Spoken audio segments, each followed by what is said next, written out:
वज़ीर आज़म शहबाज शरीफ 4 मुल्की दौरे के पहले मरहले में तुर्किया के दौरे पर रवाना हो गए।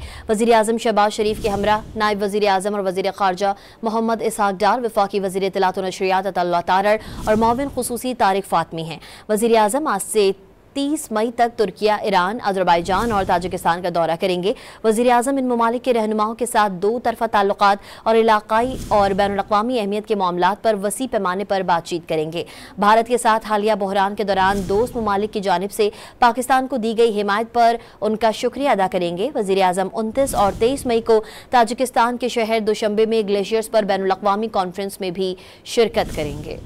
वज़ीर आज़म शहबाज शरीफ 4 मुल्की दौरे के पहले मरहले में तुर्किया के दौरे पर रवाना हो गए। वज़ीर आज़म शहबाज शरीफ के हमरा नायब वज़ीर आज़म और वज़ीर ख़ारजा मोहम्मद इसहाक डार, वफ़ाक़ी वज़ीर इत्तलात व नशरियात अताउल्लाह तारड़ और मुआविन ख़ुसूसी तारिक फ़ातमी हैं। वज़ीर आज़म आज से 30 मई तक तुर्किया, ईरान, अज़रबैजान और ताजिकिस्तान का दौरा करेंगे। वज़ीर आज़म इन ममालिक के रहनुमाओं के साथ दो तरफ़ा ताल्लुक़ात और इलाक़ाई और बैनुल-अक़वामी अहमियत के मामलात पर वसी पैमाने पर बातचीत करेंगे। भारत के साथ हालिया बहरान के दौरान दोस्त ममालिक की जानिब से पाकिस्तान को दी गई हिमायत पर उनका शुक्रिया अदा करेंगे। वज़ीर आज़म 29 और 23 मई को ताजिकिस्तान के शहर दुशंबे में ग्लेशियर्स पर बैनुल-अक़वामी कॉन्फ्रेंस में भी शिरकत करेंगे।